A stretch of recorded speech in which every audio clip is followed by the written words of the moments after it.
উজবেকিস্তানত জন্মগ্ৰহণকাৰী ইবনে সিনা আছিল মুছলিম দুনিয়া তথা বিশ্বৰ এজন অগ্ৰণী বিজ্ঞানী, গৱেষক ও দাৰ্শনিক। তেওঁৰ পুৰা নাম আবু আলী আল হুছেইন ইবনে আবদুল্লাহ ইবনে সিনা। অৱশ্যে পাশ্চাত্যত তেওঁ পৰিচিত আবি সিন্না নামেৰে। তেওঁৰ আছিল বিভিন্ন বিষয়ত বিৰল প্ৰতিভা, এক কথাত পলিমেথ বা বহুবিদ্যাধৰ। ইবনে সিনা আছিলে একাধাৰে চিকিৎসা বিজ্ঞানী, জ্যোতিৰ্বিজ্ঞানী, দাৰ্শনিক। বিভিন্ন বিষয়ত তেওঁ 450খনৰো অধিক গৱেষণা গ্ৰন্থ লিখিছিলে। তাৰ মাজত এতিয়াও 240খন গ্ৰন্থ পোৱা যায়। ইবনে সিনাক বিশ্বৰ আধুনিক চিকিৎসা বিজ্ঞানৰ জনক বুলিও কোৱা হয়। তেওঁৰ সময়কাল আছিল 980 খ্ৰীষ্টাব্দৰ পৰা 1037 খ্ৰীষ্টাব্দলৈ।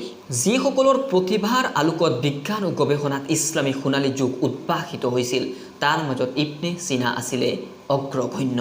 চিকিৎসা বিজ্ঞানত তেওঁৰ লিখা 40খন কিতাপ আছে। এইবিলাকৰ মাজত বিশেষভাৱে খ্যাত হ'ল দ্য বুক অফ হিলিং, আৰোগ্য পুস্তক, ও দ্য কেনন অফ মেডিচিন, চিকিৎসা শাস্ত্ৰ। ইবনে সিনা ধাৰণা কৰিছিল কিছু ৰোগ নিশ্চিতভাৱে মাইক্ৰ অৰ্গেনিজমৰ দ্বাৰাই বিয়পে। গতিকে মানুহৰ পৰা মানুহলৈ ৰোগ সংক্ৰমণ প্ৰতিহত কৰিবলৈ তেওঁ যি ব্যৱস্থাপত্ৰৰ কথা কৈছিলে সেইটো হৈছে সংক্ৰমিত বা সন্দেহযুক্ত ব্যক্তিক 40 দিন ধৰি একেবাৰে পৃথক কৰি আইজোলেশ্যন অৰ্থাৎ নিৰ্জনত ৰাখিব লাগে আৰু ইয়াৰ দ্বাৰাই সংক্ৰমণ প্ৰতিৰোধ কৰা সম্ভৱ হ'ব। তেওঁৰ এই ব্যৱস্থাপত্ৰক আৰবিতে কোৱা হয় আল আৰবাইনিয়া।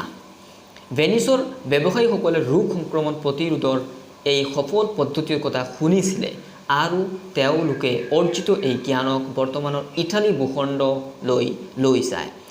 তেওঁলোকে আৰবীৰ পৰা অনুবাদ কৰি ইটালীত এই পদ্ধতিটোৰ নামকৰণ কৰি কোৱাৰেণ্টানা অৰ্থাৎ ইটালী ভাষাত 40 দিন আৰু ইয়াৰ পৰাই ইংৰাজীত কোৱাৰেণ্টাইন শব্দটোৰ উদ্ভৱ।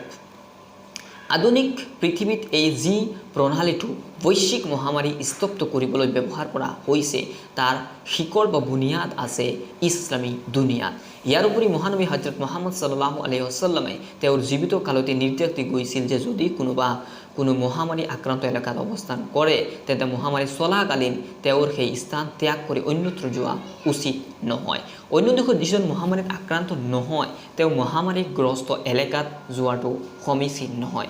পবিত্ৰ কোৰাণত আল্লাহে কৈছে যদি কোনোবাই কোনো মানুহৰ জীৱন ৰক্ষা কৰে তেন্তে সেইটো সমগ্ৰ মানৱতাক ৰক্ষা কৰাৰ সমান। আজিৰ দিনতো ইবনে সিনাৰ পদ্ধতিটোৱে লাখ লাখ মানুহৰ জীৱন ৰক্ষা কৰি আছে। ইবনে সিনাৰ এই প্ৰণালীটো মাশাআল্লাহ বিশেষ বৰকতময়। আজিৰ কৰোণাৰ সময়তো পৃথিৱীৰ নানা দেশৰ চিকিৎসা বিজ্ঞানীসকলে এই পদ্ধতিটোকে খুব কঠোৰভাৱে অনুসৰণ কৰাৰ পৰামৰ্শ দিছে। আজিৰ ভিডিঅ'ত ইমানেই। ফি আমানিল্লাহ। Don't forget to subscribe the Salam 355 YouTube channel and please like the Salam 355 Facebook page.